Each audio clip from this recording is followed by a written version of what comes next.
Pemirsa, bertemu lagi dengan saya Suyit Mujirno dari Kota Salatiga. Kisah misteri kali ini saya peroleh dari Bapak Ibnu Pranggono, seorang warga Kota Salatiga asli yang sejak dilahirkan sampai dengan saat ini masih tetap berada di Kota Salatiga, dan beliau saat ini juga pensiunan pegawai negeri sipil dan terakhir berdinas di Dinas Pasar Kota Salatiga. Kisah berawal dari sebuah keluarga di daerah sebelah timur Pasar Blauran Salatiga. Di sini ada sebuah keluarga di mana anggota-anggotanya antara lain Bapak Sumarno, Ibu Sumarno, dan seorang anaknya perempuan berusia 12 tahun bernama Sarni.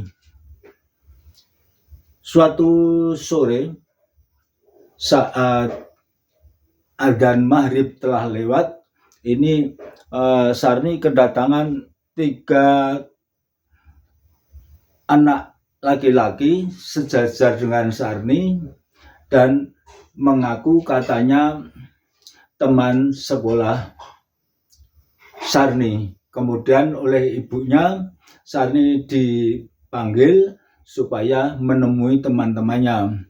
Kemudian Sarni bersama 3 orang temannya itu berjalan menuju ke halaman rumahnya dan tahu-tahu menghilang begitu saja, langsung hilang. Saat itu keluarga Sumarno itu belum tahu kalau Sarni menghilang. Yang mereka ketahui adalah sejak ada temannya sampai sekitar jam 9 Sarni belum masuk rumah. Setelah dicari-cari keluar ke halaman, ternyata juga tidak ditemukan. Akhirnya keluarga Marno itu bertanya-tanya kepada temannya, kemudian menghubungi teman-teman sekolahnya, ternyata tetap tidak diketemukan. Sampai pagi hari tetap tidak ditemukan. Akhirnya ini keluarga Pak Marno mencari pertolongan orang-orang pintar, orang-orang yang dianggap pintar, apakah itu kiai atau dukun, dan mereka tidak menemukan atau tidak dapat memberikan jawaban yang pasti tentang keberadaan Sarni. Akhirnya dari anjuran seorang tetangga, ini Pak Marno pergi ke kelenteng dan menemui seorang sinse atau bertemu dengan seorang sinse di sana dan diceritakan tentang hilangnya Sarni. Kemudian entah bagaimana caranya, sinse itu lalu memberitahu agar Pak Marno tenang saja, tidak usah khawatir, nanti 40 hari lagi atau 40 hari tepat, ya kira-kira seminggu menjelang hari raya Idul Fitri, ini Sarni akan sampai di rumah, akan pulang. Akhirnya dengan harap-harap cemas, ini Pak Marno pulang ke rumah dan ucapan sinse itu disampaikan kepada keluarganya. Ya, meskipun mereka masih belum begitu yakin, tapi mereka ya sudah daripada putus asa tetap berharap, dan sampai dengan hari ke-40 hilangnya Sarni itu mereka tetap berusaha mencari atau melacak keberadaan Sarni, ya baik lewat laporan polisi, artinya lapor ke Polres setempat, kemudian lapor ke sekolahan, kemudian dicari-cari teman-temannya sekolah, ternyata tidak ada yang pernah melihat Sarni. Itu akhirnya putus asa dan pasrah, dia ditunggu aja 40 hari seperti apa bukti ucapan Sinse itu. Pada hari ke-40 hilangnya Sarni, itu kira-kira atau seminggu sebelum hari raya Idul Fitri, Sarni betul-betul pulang ke rumah. Ketuk-ketuk pintu, buka pintu, wah, satu rumah jadi gempar menyambut kedatangan Sarni. Waktu Sarni pulang, itu orang-orang atau tetangga dan keluarga yang mengitarinya juga agak heran karena Sarni ini saat pulang itu berbau sangat amis, ya, sangat amis. Pokoknya jaranglah yang kuat berdekatan dengan Sarni. Akhirnya oleh keluarga Marno ini Sarni dibersihkan dan sebagainya. Kemudian setelah disuruh makan dan sebagainya, pagi harinya ditanggap. Waktu 40 hari pergi itu kemana saja. Kemudian Sarni bercerita kepada ayah ibunya, dan waktu itu juga ada beberapa tetangga yang ikut mendengarkan cerita Sarni karena tetangganya juga ingin tahu. Juga ada juga yang berpikir atau ingin mencocokkan kok ucapan Sinse itu tepat bahwa 40 hari itu pulang, dan ternyata memang betul-betul pulang. Nah, ini Sarni lalu dengan bahasa anak usia 12 tahun atau waktu itu kelas 6 sekolah dasar, itu Sarni bercerita, ya meskipun mungkin cara penyampaiannya kurang loncat-loncat dan sebagainya, tapi bisa dirangkai cerita itu kira-kira atau urutan ceritanya bahwa saat diajak temannya itu diajak pergi, tahu-tahu sudah ada di sebuah perkampungan dan Sarni diajak ke sebuah rumah.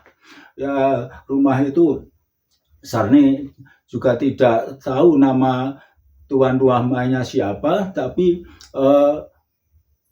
teman-temannya yang mengajak itu mengatakan bahwa Sarni ini akan dirawat atau akan ikut keluarga Pak Haji. Itu ya pokoknya itu Pak Haji. Ya kita tidak tahu apa itu Pak Haji seperti di dunia nyata kita atau itu Pak Haji di alam di situ. Kemudian oleh Pak Haji, Sarni ini diberi kalung. Ya kalungnya ini ya kalung khusus,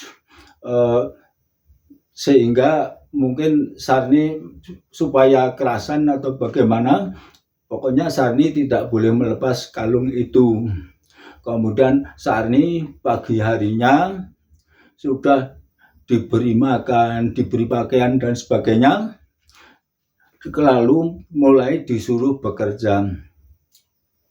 Makin lama beban pekerjaan Sarni itu makin berat karena Pak Haji atau Pak Kaji ini mempunyai kambing banyak sekali. Jadi tugas Sarni itu harus tiap hari itu giring atau menggembalakan kambing-kambingnya ke lapangan-lapangan atau ke sawah-sawah yang sangat luas.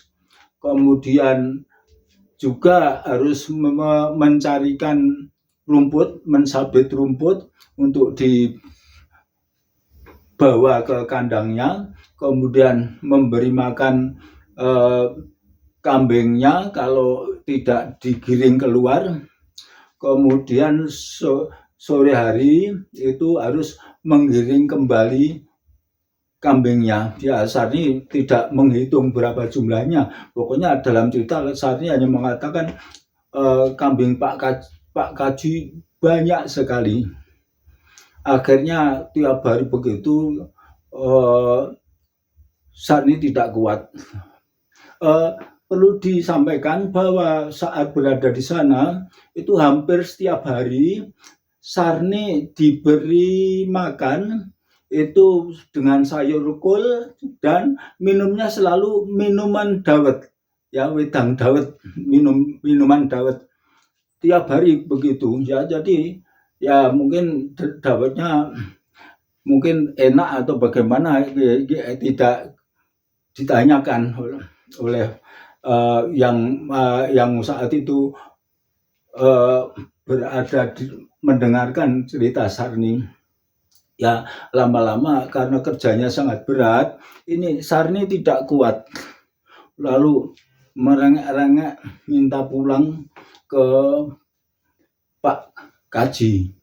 Lalu oleh Sarni, lalu Pak Kaji ya lama-lama mungkin mendengar tiap hari merengek-rengek jadi marah juga, sehingga Sarni ini dimaki-maki, katanya sudah diberi makan, sudah diberi kalung, sudah diberi pakaian kok ya tidak terima, kok ya masih ingin pulang.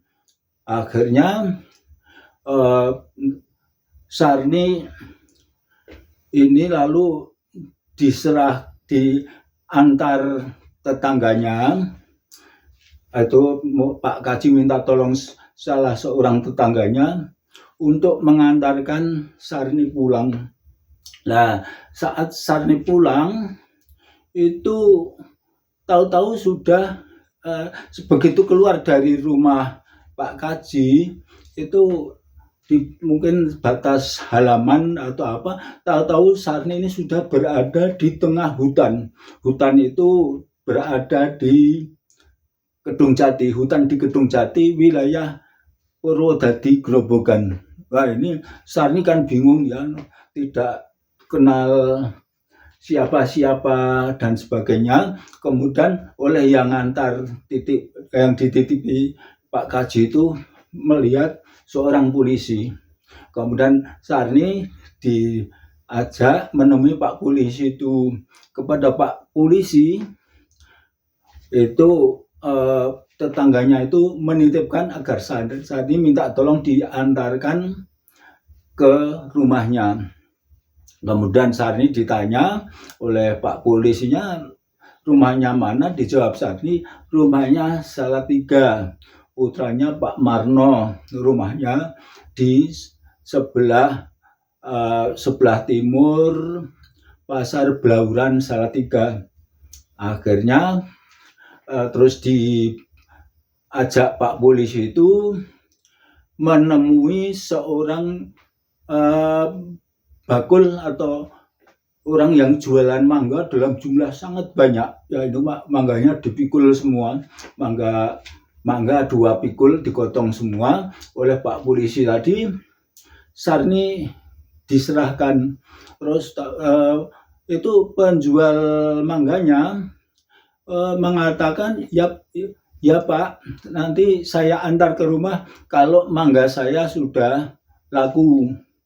Terus itu Pak Polisinya mengatakan, nggak usah khawatir, ini manggamu nanti laris. Ya. Lalu tahu-tahu Pak Polisinya itu hilang. Jadi Pak Polisinya hilang, ini cerita Sarni ya. Kemudian ternyata betul, setelah Pak Polisi hilang tidak lama lalu berbondong-bondong atau banyak sekali orang yang memborong atau membeli mangganya bakul tadi, sampai sebentar saja sudah habis. Lalu mungkin bakulnya juga sangat senang karena mangganya ini tidak ada yang tersisa. Lalu Marni diajak ke mencari angkutan umum, naik angkutan umum, lalu diajak pulang ke Salatiga sesuai dengan alamat yang disampaikan oleh Sarni. Dan sebagai pedagang mangga tentu saja Pasar Blauran itu tidak asing karena juga kadang-kadang berjualan di Pasar Blauran. Nah, ini kembalinya Sarni ini tepat pada hari ke-40 sebagaimana dikatakan Sinse itu. Dan setelah itu ya Sarni sudah tidak boleh lagi keluar rumah kecuali untuk sekolah. Demikian kisah kali ini, dan ini terjadi sekitar tahun 1967, sehingga sekarang ini kalau Sarni kalau Sarni masih hidup ya usianya sudah sekitar 70-an tahun. Demikian, semoga ada hikmahnya. Matur nuwun, terima kasih.